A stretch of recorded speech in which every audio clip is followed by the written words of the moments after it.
నిన్ను బలపరచడానికి, నిన్ను లేవనెత్తడానికి, నిన్ను స్థిరపరచడానికి, నిన్ను ఆదరించడానికి, నీలో ఉన్నటువంటి సామర్థ్యాన్ని నీకు తెలియచేయడానికి, నీ బలహీనతలో నీకు బలాన్ని ఇవ్వడానికి దేవుడు దైవజనుని ఏర్పరుస్తాడు. అర్థమైందమ్మా?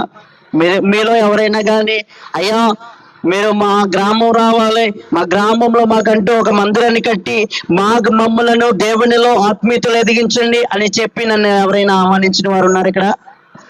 ఉన్నారా? లేరు. మరి ఎవరు పిలిచారు, ఎవరు నడిపించారంటే దేవాతి దేవుడు. దేవునికి స్తోత్రం, హల్లెలూయా.